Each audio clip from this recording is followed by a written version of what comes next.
খুন লেগে আছে, রক্ত আছে, রক্ত মাখা খুনটা আমি পান করব না। এই হালাতে নদী ছেড়ে দিয়ে চলে আসে। চতুর্দিকে দলবলেরা তৈরি হয়েছে, সৈনিকেরা হযরতে হোসেনকে মারার জন্য সীমার জারি দিলেন। ইমাম বংশধরদের হাতে এদের চেহারায় কেউ হাত লাগাবে না, এদের একটা ইজ্জত আছে, সম্মান আছে। এই কথা বলার পর হযরতে হোসেন হুজুর আমার উনি কারবালার ময়দানে এসেছেন। মুলক লা শরীকা এই তালিবা পড়ে হজ শুরু, তপটা শুরু হয়। ওয়াশিং মেশিনে কাপড় দিয়ে পানি দিয়ে সার্ফ দিয়ে সুইচ টিপলে কাপড়টা উলট পালট হয়, একটা নল দিয়ে ময়লা বাইর হয়। আল্লাহ পাক জানালেন আমার বান্দা বান্দিরা আমার কাবা শরীফে 7 বার ওয়াশিং মেশিনের মতন তপ করবে, ঘুরবে। আমি আল্লাহ মাথা থেকে পা পর্যন্ত তাদের জীবনের সব গুনাহ maaf করে দেব। এই কাপড় পরিষ্কার, আল্লাহ বললেন ওদের অন্তর পরিষ্কার। কাবা শরীফের দরবারে 13 জায়গা দোয়া নিঃসন্দেহভাবে কবুল হয়, নিঃসন্দেহভাবে কবুল হয়। যার নামায় আমলে নেকি কম আর গুনাহটা বেশি, আল্লাহর হুকুম হবে যাও জাহান্নামে যা। ওই সময় 4টে পাথর আল্লাহর কাছে চিৎকার করে জবান খুলে বলবে, হাজরে আসওয়াদ, মুকামে ইব্রাহিম, এই পাথর আছে রুকনে ইয়ামানি, এখানে আছে হাজরে আসওয়াদ আর মুকামে ইব্রাহিম আর সাফার মারওয়া। এই 4টে পাথর বলবে আল্লাহ একে কোথায় পাঠাচ্ছেন? জাহান্নামের দিকে। আল্লাহ আপনার কাবার দরবারে আপনি মেঘনাট পাওয়া দিয়েছিলেন, এই বান্দা এই বান্দিকে কাবা শরীফে তওয়াফ করতে দেখেছিলাম। আল্লাহ পাক জানিয়ে দিলেন যাও, তোমরা যখন নিজ নজরে দেখেছো তোমাদের সাক্ষ্যটা আমি আল্লাহ কবুল করে নিয়ে আজকের দিনের জন্য কাবা শরীফের ওসিলা নাজাতের ওসিলা বানিয়ে দিলাম। কাবার ইজ্জত বলল আমার আপনার নবীর ইজ্জত। কাবা শরীফের একটা গেলাফ আছে, কাবা শরীফের উপরে কোনো কাপড় ছিল না। বাদশা তুফাতুল আমিন ফোন করে দিলেন আরব সরকারকে, আগামী বৃহস্পতিবার দিন আমি যাব। বৃহস্পতিবার দিন তিনি এসেছেন আরবে। আসার পরে দেখছেন আমি একজন বাদশা এসেছি, আমাকে এ আগিয়ে নিয়ে যাওয়ার মতো কেউ নেই, সম্মান করে না। ওই পাথরের ঘরের দিকে সবাই তাকিয়ে আছে। বাদশা তুফাতুল আমিন বলে ফেললেন, এ আরব দুনিয়ার মানুষেরা, আমি যে একজন বাদশা এসেছি, দিন ঘোষণা করা ঘোষিত, তোমরা আমার দিকে না তাকিয়ে পাথরের দিকে তাকিয়ে আছো, কি ব্যাপার? পাথর তোমাদের কি করতে পারে? যেই বলেছে অচল হয়ে, এই অচল হয়ে যাবার পর আলেম ওলামা নামাজি পরহেজগার দিনদার মানুষেরা তওয়াব করছে। মনে জেগে গেল আলেমদের একটু ডাকো তো, মুফতি সাহেব ডেকেছেন, বাবা আমার হাত পা অচল হয়ে গেছে, কি করব? ডাক্তার দেখানো হচ্ছে, কোন রকম উপকার পাই না। তবে আমি আমার জীবনে জীবদ্দশায় এই পাথরের ঘরের বিরুদ্ধে বলেছি, ওখানে গিয়ে মাপ চাইতে হবে। ওই জায়গায় গিয়ে যদি আপনি মাপ চাইতে পারেন, ওখানে গিয়ে যদি একটা নিয়ত করতে পারেন, তাহলে আপনি এই রোগ থেকে মুক্তি পাবেন। গোসল করে কাপড় পরিধান করিয়ে গাড়ি করে নিয়ে কাবা শরীফের দুয়ারে নিয়ে হাজির করলেন। হে পাথরের ঘর, আমি তোমাকে চিনি না, জানি না, ভুলবশত বহু কথা বলেছি, আমি মাফ চাচ্ছি, আমি ক্ষমা প্রার্থী, আমাকে মাফ করে দাও। আর আজকের যদি আমার এই হাত পা ভালো হয়ে যায়, আমি সুস্থ হয়ে যাই, তাহলে তোমার উপরে কোনো লেবাস নেই, আমি কথা দিচ্ছি এই জায়গা কাবা শরীফের গেলাপটা আমি তৈরি করে দেবো।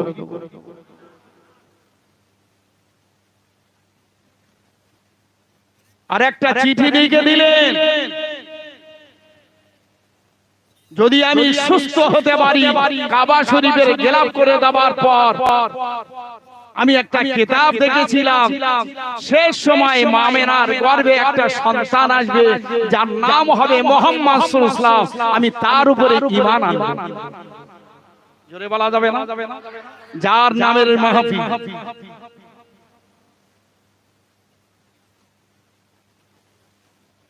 মায়ের গর্ভে ছিলেন বাপ হারা, 6 বছর বয়সে মা হারা, 8 বছর বয়সে দাদা হারা,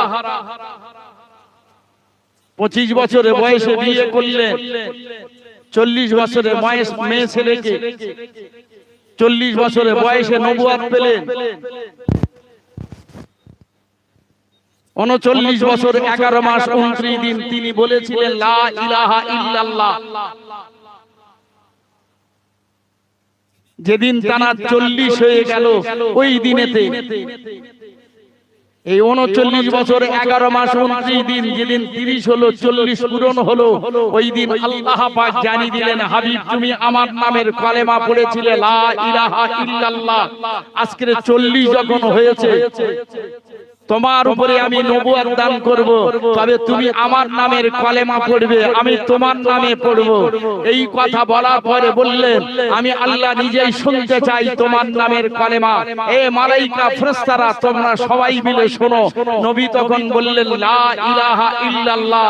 আল্লাহ বললেন ওই পর্যন্ত রেখে দাও, তুমি এখন আমার নামের কলেমা পড়েছো, আমি এতগুলো ফেরেশতাকে সাক্ষ্য রেখে দিয়ে আমি পড়ি মুহাম্মাদুর।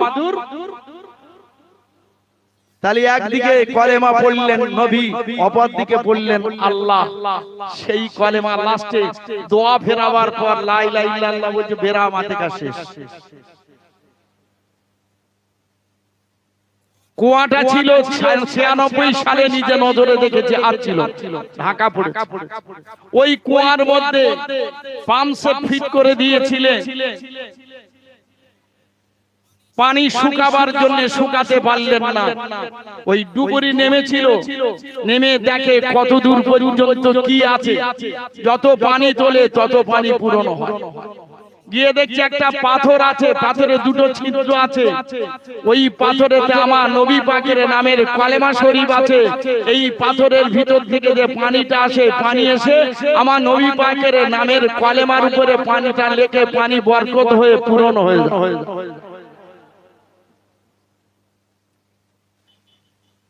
যারা গেছেন মদিনা শরীফের লক্ষ লক্ষ দরওয়াজা দেখেছেন, প্রত্যেকে দরওয়াজায় নবী পাকের নাম, নবী পাকের নামের কলেমা। বাদশা তুফাতুল আমির নিয়ত করলেন, আল্লাহ সুস্থ করে দিলেন। উনি বললেন বাস কাবা শরীফের জামা তৈরি করা হোক। এই তৈরি করার ভিতরে যে সমস্ত কারিগররা ছিল, তার মধ্যে দেখা গেল ভারতের একজন ব্যক্তি, তিনি 1 নাম্বার হলেন। কাবা শরীফের গেলাম সর্বপ্রথম বাদশা তুফাতুল আমির দিলেন। নবীজি যখন জগতে এলেন, 40 বছরের বয়সে নবুয়ত পেলেন। আবু আইয়ুব আনসারী হুজুর আমার একখানা চিঠি নিয়ে আমার নবীর হাতে দিলেন। ওই চিঠিটা নিয়ে আল্লাহ রাসূল খুললেন না, হাতে করে নিয়ে বলেছিলেন, হে আবু আইয়ুব আনসারী, এই চিঠিটা কি সেই বাদশা তুফাতুল আমিরের? জোরে বল। তাহলে কবে লিখেছে? যখন নবীজি জগতে আসেননি, যখন রাসূল দুনিয়াতে আসেননি, মায়ের গর্ভে আসেননি, সেই সময় চিঠি লিখে দিয়েছিলেন। সেই চিঠিটা আল্লাহ রাসূলের কাছে পৌঁছে দিলেন, কোনো নাম নিলেন না। নবী আমার ওই চিঠি হাতে করে নিয়ে বাদশা তুফাতুল আমিরের নাম নিলেন। কত বড় শক্তি ক্ষমতা আল্লাহ পাক ভিতরে দিয়েছে। নবীর নামে সালাম পড়বো না। নবীজির যে হাদিসটা আছে আযানে হাত তুলে দোয়া, তিরমিজি শরীফের দোয়া, এটা তিরমিজি শরীফের সহিহ হাদিস, এটাও তুলবো না।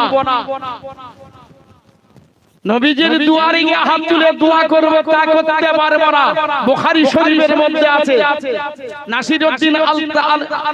নাসিরউদ্দিন আত-তাবরিনী বলে একটি কিতাব লিখেছেন, সেই কিতাবে লেখা আছে যখন কোন আপনজনেরা কবরের কাছে গিয়ে সালাম দেয়, দোয়া চায়, কবরের মাইয়ে তারা শুনতে পায়।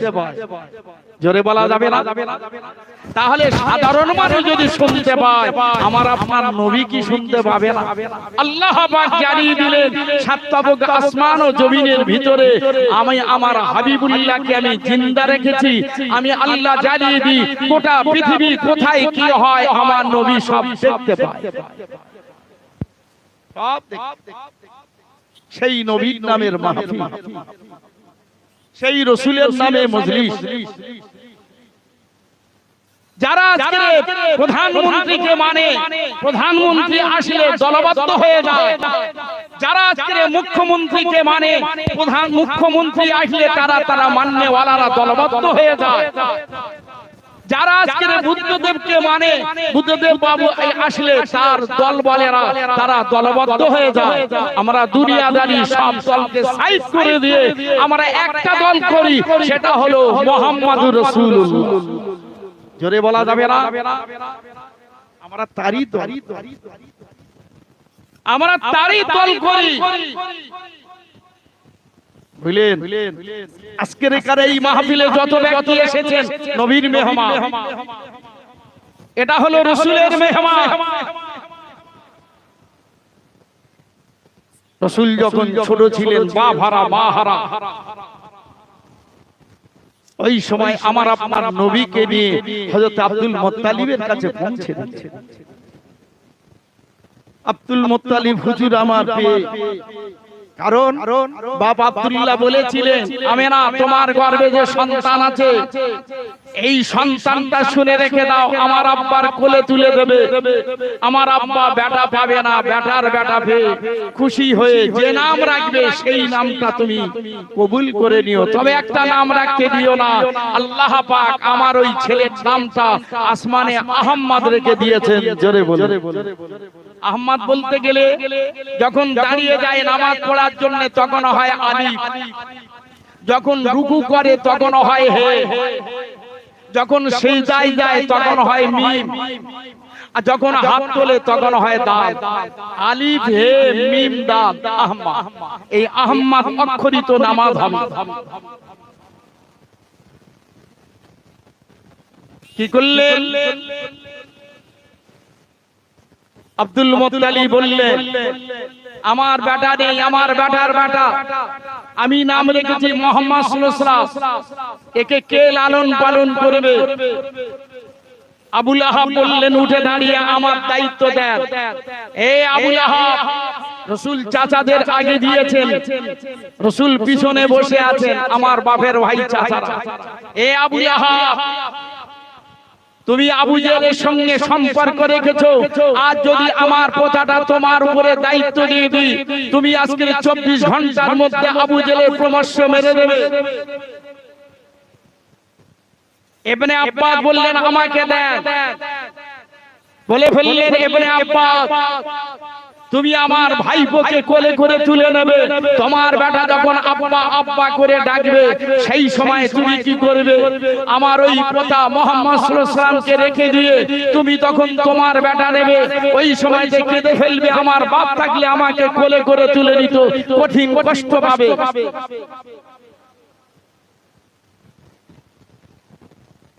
হযরত হামজা ওই সময় বলে ফেললেন, আপনি আমাকে দেন, সম্ভব নয়, তোমার ছেলে বলে বাচ্চা কাচ্চা আছে। আব্দুল মুত্তালিব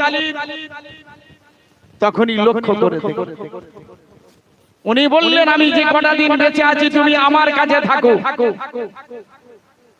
রাসূল বললেন দাদাজি একটা কথা বলবো, কি বলো?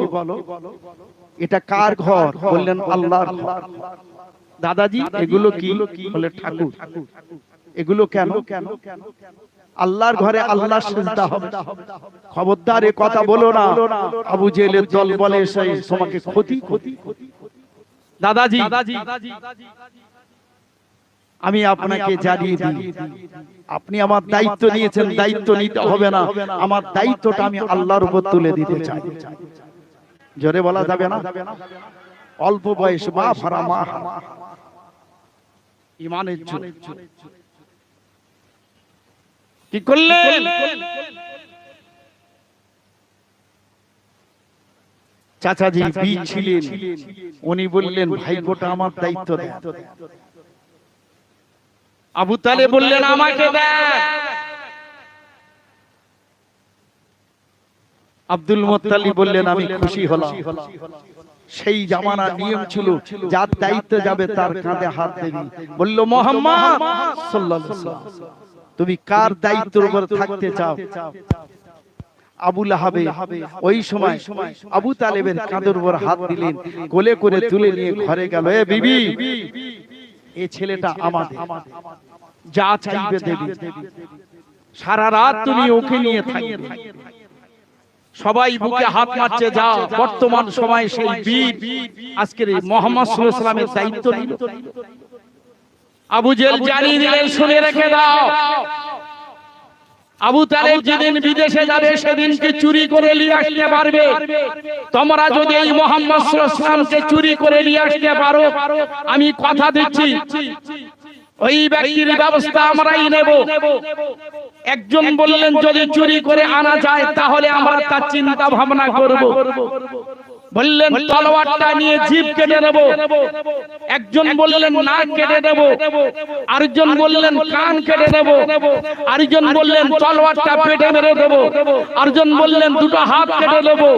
আরেকজন বললেন পা কেটে দেব। আরেকজন বললেন লজ্জাস্থানটা কেটে নিয়ে গলায় করে হার করে দেখিয়ে দেব।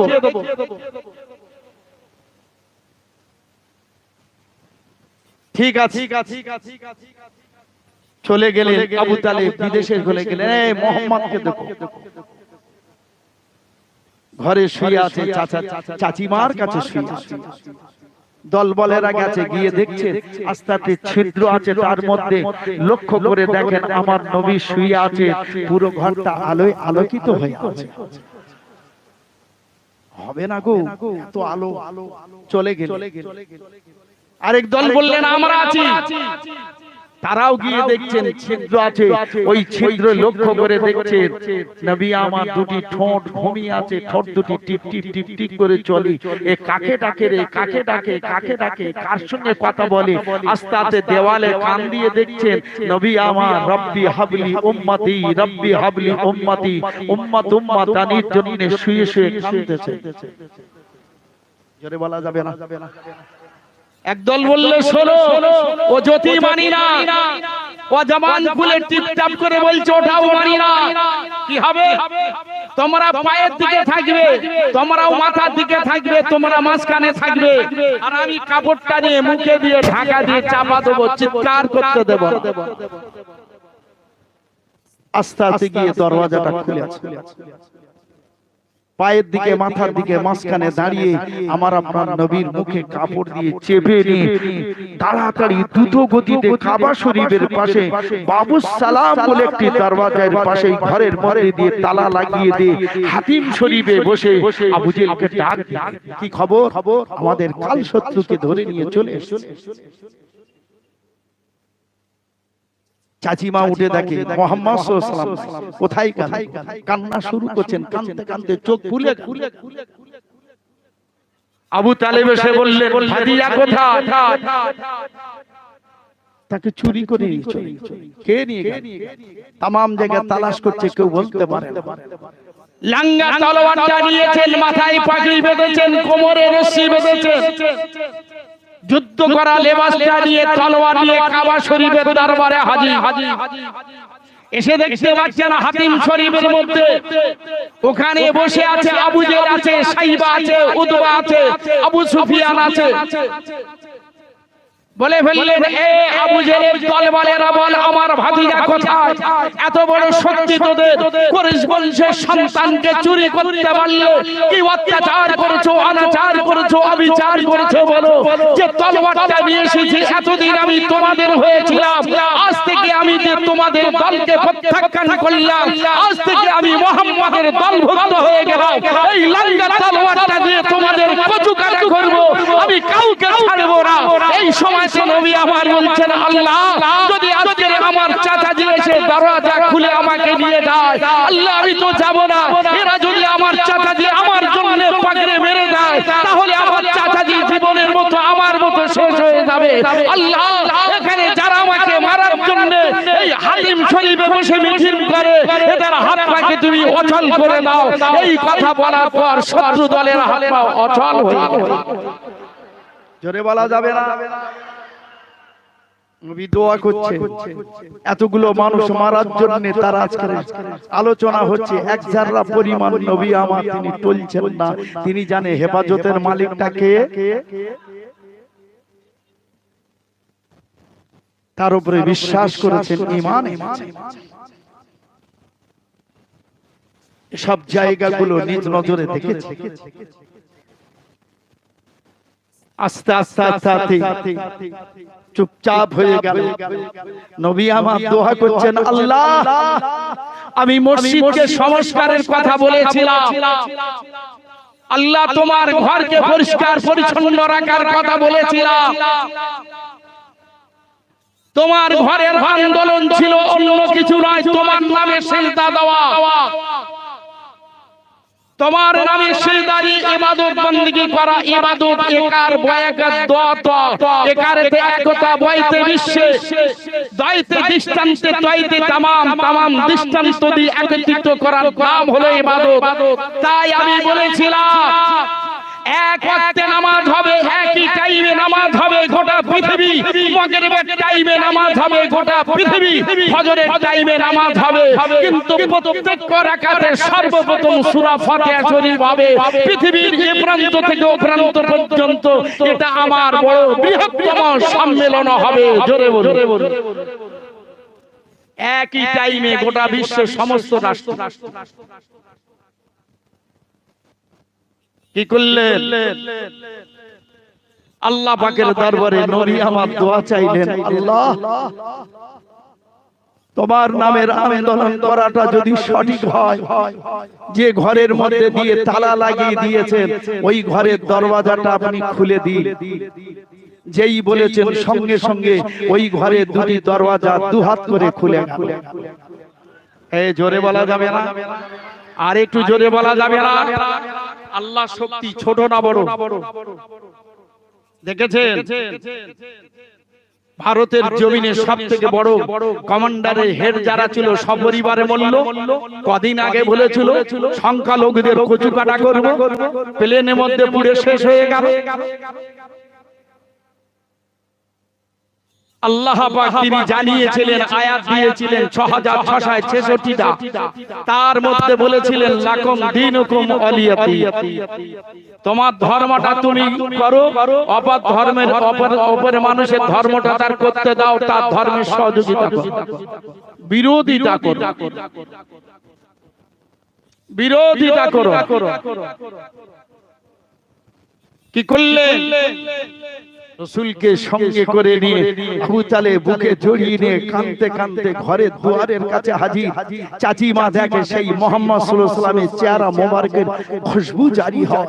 তাড়াতাড়ি ছুটোছুটি দৌড়াদৌড়ি করে এদিক ওদিক করছেন, চোখে দেখতে পায় না।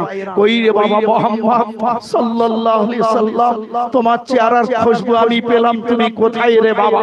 তাড়াতাড়ি দরওয়াজা খুলে যখন নামিয়ে দিয়েছেন, নবীজি ছুটোছুটি করে এসে বলেছিলেন, চাচিমা আমি এসে গেছি তোমার কাছে, চিন্তা করো না মা। কই রে বেটা, আমি তোমাকে দেখতে পাই না, তোমার জন্য কেঁদে কেঁদে চোখ দুটি ফুলে গেছে, বন্ধ হয়ে গেছে। আল্লাহ রাসূল ওই সময় দুখানা হাত নিয়ে চাচিমার মুখে কপালে চোখে বুলিয়ে দিয়ে হাতটা নামিয়ে দিলেন, সঙ্গে সঙ্গে চাচিমা দুটো চোখ খুলে গেল। এক একটা নবীর কাছে 24 বার 22 বার 32 বার জিবরিল আমিন এসেছিলেন, কিন্তু আমার আপনার নবীর কাছে জিবরিল আমিন 24,000 বার এসেছিলেন। এক দুবার 24,000।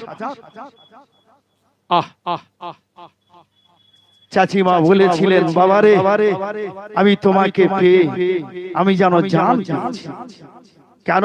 তুমি যখন আমার ঘরে থাকো, আমার ঘরের প্রদীপ জ্বালাতে হয়, আমার ঘরের প্রদীপ জ্বালাতে হয় না। মুমিন মুসলমান ভাইরা বাবাজিরা জেনে রেখে দেন, আমাদের ঘরে ছেলেরা যেদিন বিবাহ করে সেই দিনে তাদের থাকে বাসর রাত। ওই বাসর ঘর থেকে বিবি ছেড়ে যেতে রাজি নয়, নতুন বিবিকে ছেড়ে যেতে রাজি নয়।